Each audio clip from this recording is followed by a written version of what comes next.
discover why thicker droplets can actually grow larger under stronger shear, defying our intuition about fluid breakup. When we apply shear forces to a droplet, classical theory predicts it should break into smaller pieces. But reality tells a more complex story. Let's start with the traditional understanding of droplet breakup. The capillary number is the ratio of viscous forces to surface tension, where mu is outer fluid viscosity, gamma dot is shear rate, r is droplet radius, and sigma is surface tension. Classical theory predicts that increasing shear forces should always produce smaller droplets, since viscous forces dominate over surface tension. The model suggests strong shear should tear a large droplet into multiple smaller ones, as viscous forces overcome surface tension. But experiments in microfluidics reveal something unexpected. When the viscosity inside the droplet becomes much higher than the surrounding fluid, droplets paradoxically grow larger, even when shear increases. As the viscosity ratio increases, meaning the droplet interior becomes much thicker than the surrounding fluid, the resulting droplet size grows instead of shrinking.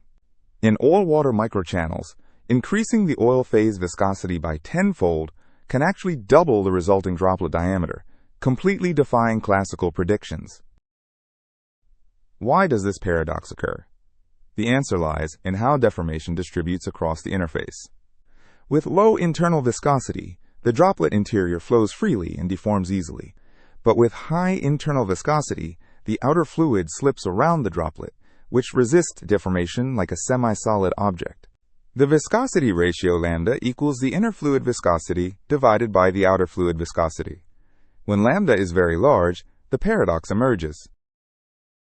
The paradox fundamentally comes down to how energy is distributed during droplet deformation. When the droplet interior is highly viscous, the system needs much more energy to overcome internal resistance and actually deform the droplet. Most of the shear energy gets wasted in slipping motion around the droplet, while only a small fraction actually goes into deforming and breaking it up. The effective breakup energy is inversely proportional to the viscosity ratio plus 1. As lambda grows, breakup becomes less efficient. Let's compare how droplets break up in different viscosity regimes. Low viscosity ratio droplets easily fragment into multiple pieces. High viscosity ratio droplets resist breakup, stretching slowly but maintaining cohesion even under strong shear. This paradox has critical implications for engineering applications. In emulsion formulation, engineers must carefully consider both the dispersed and continuous phase viscosities to achieve target droplet sizes. In microreactor design, assuming classical scaling laws without considering viscosity ratio effects can lead to serious design errors and failed processes. For drug delivery applications requiring precise droplet size control, understanding the viscosity ratio paradox is essential for formulation success. The gap between classical predictions and experimental reality can lead to significant design failures when the viscosity ratio paradox is not properly accounted for. The paradox reveals deeper insights about the nature of fluid interfaces. This paradox teaches us that fluid interfaces are not passive boundaries, but active, dynamic systems whose behavior depends on properties from both sides. The interface mediates a two-way coupling between phases. Both the inner and outer fluid properties actively shape the interface dynamics and droplet behavior. The viscosity ratio paradox offers a broader lesson about resistance and resilience. A droplet that moves slowly inside, with high internal viscosity, can actually endure turbulence that would shatter a more responsive droplet. Being less responsive to external forces does not always mean failure. Sometimes internal sluggishness creates resilience, allowing the droplet to persist where a faster one would fail. Resilience is not the same as responsiveness. The viscosity ratio paradox shows that sometimes resistance leads to survival. Let's summarize the key insights about the viscosity ratio paradox. Classical capillary number models predict that stronger shear should always produce smaller droplets. But when internal viscosity is much higher than external, droplets paradoxically grow larger under increased shear. This occurs because energy distribution changes dramatically. The outer fluid slips around the droplet, instead of efficiently deforming it. Understanding this paradox is critical for applications in emulsion formulation, microfluidic design, and drug delivery systems. The paradox reveals that fluid interfaces are dynamic systems, actively shaped by properties from both phases. Finally, it teaches a deeper lesson that internal resistance, when properly understood, can create stability and resilience against external forces. Discover why stronger shear can sometimes produce larger droplets, defying our intuition about emulsion physics. When we apply high shear to an emulsion droplet, we expect it to break into smaller pieces, but sometimes the opposite happens. Let's see this counterintuitive phenomenon through a concrete example. We start with oil droplets, suspended in water in a Quetzal apparatus. With ordinary oil having similar viscosity to water, the droplets break into smaller pieces as we increase shear rate. But when we use thick polymer-laden oil with higher internal viscosity and apply the same shear, the droplets become larger instead of smaller. This paradox reveals a fundamental gap in our understanding of emulsion breakup. The naive textbook formula predicts that droplet size is inversely proportional to shear rate. Stronger shear gives smaller drops. This simple formula misses the crucial role of the viscosity ratio lambda, which is the internal viscosity, divided by external viscosity. Lambda equals mu in divided by mu out. This dimensionless ratio controls how the droplet interior responds to external shear. When lambda is large, the viscous interior suppresses internal circulation, making the droplet more resistant to breakup. We need to correct our scaling law to include the viscosity ratio effect. The corrected formula includes a function f of lambda that multiplies our original scaling. When lambda equals 1, f is approximately 1. As lambda increases, the function f grows, making droplets larger even at the same shear conditions. Let's work through a concrete example to see the paradox in numbers. Suppose f of 1 equals 1. And f of 20 equals approximately 6 for a highly viscous internal phase. If we increase the shear rate by a factor of 3 but switch to a viscous oil with lambda equal to 20, the ratio of new droplet size to old is about 6/3, which equals 2. The droplets are twice as large despite the stronger shear. Let's understand the physics behind why high internal viscosity creates this stiffening effect. In a low lambda droplet like water in water, internal circulation easily develops. The fluid inside recirculates freely. But in a high lambda droplet like honey in water, the interior barely shears. It behaves almost like a solid on the deformation timescale. Internal recirculation is normally beneficial because it spreads stresses and helps necks thin out, facilitating breakup. When lambda is large, the interior has a quasi-solid response. End caps accumulate high normal stresses that delay breakup. We can quantify this with a simple timescale comparison. The internal shear timescale is proportional to droplet radius squared divided by the kinematic viscosity of the internal phase. The deformation timescale imposed by external shear is 1 over shear rate. We define a dimensionless number s as the ratio, shear rate times radius squared divided by internal kinematic viscosity. Consider a 10 micrometer droplet with honey-like viscosity of 1 pascal second at a shear rate of 500 per second. The kinematic viscosity is 1 pascal second divided by 1,000 kilograms per cubic meter, giving 10 to the minus 3 square meters per second. Plugging in numbers, S equals 500 times 10 to the minus 10, divided by 10 to the minus 3, which is 5 times 10 to the minus 5, much less than 1. This tiny S value means the interior hardly has time to shear during the imposed deformation, creating a stiff response. Even in the small deformation regime, classical theory already flags the importance of lambda. G.I. Taylor studied slightly ellipsoidal droplets deforming in gentle linear shear flow. The deformation parameter d, defined as length minus breadth over length plus breadth, equals this fraction times the capillary number. The capillary number is the ratio of viscous stress to interfacial tension. External viscosity times shear rate times radius divided by interfacial tension. The prefactor in Taylor's law depends explicitly on lambda, showing that viscosity ratio affects deformation even before breakup.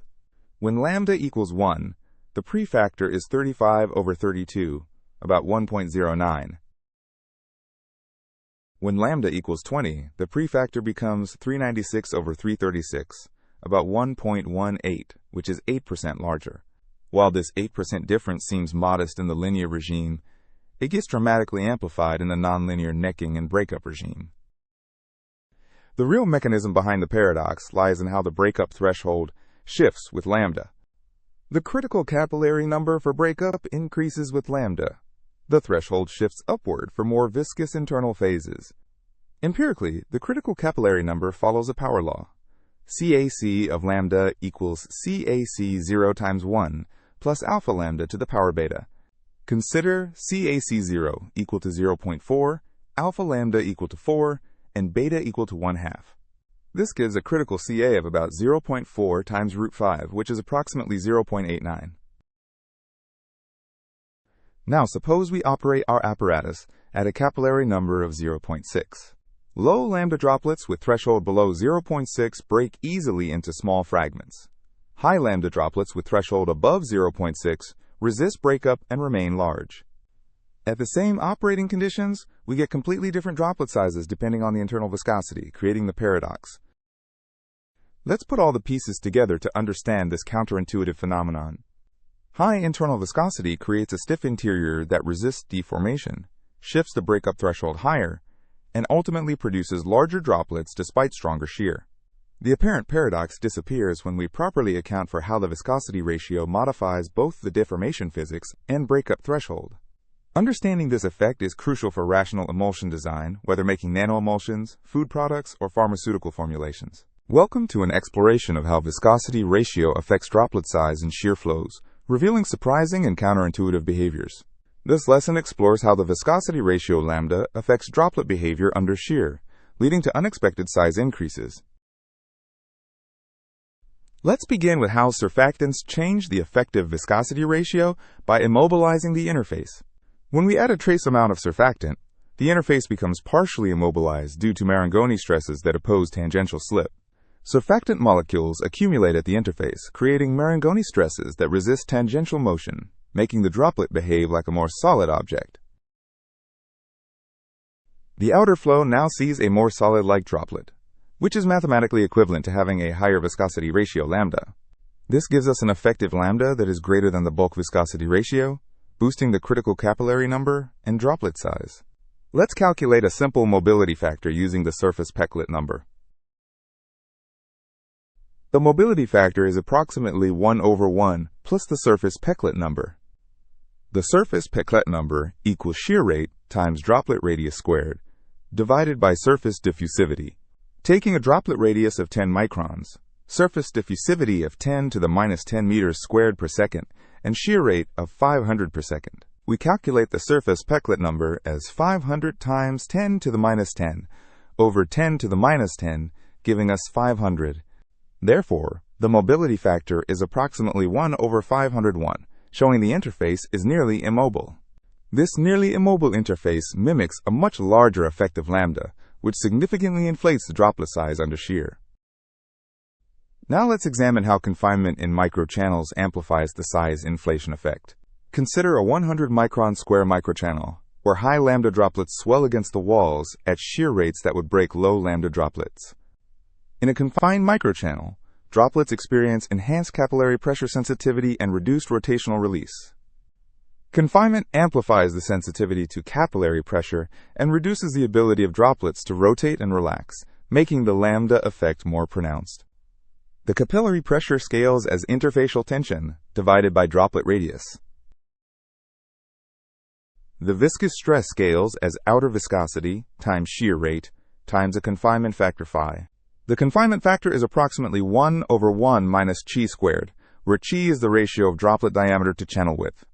Balancing capillary and viscous stresses gives droplet radius proportional to interfacial tension over the product of viscous stress and confinement factor.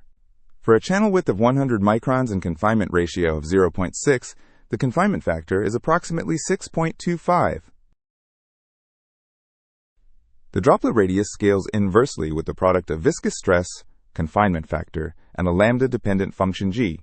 If the lambda function halves the effective stress, the radius doubles, and the confinement factor magnifies this by a factor of 6, leading to order of magnitude size changes.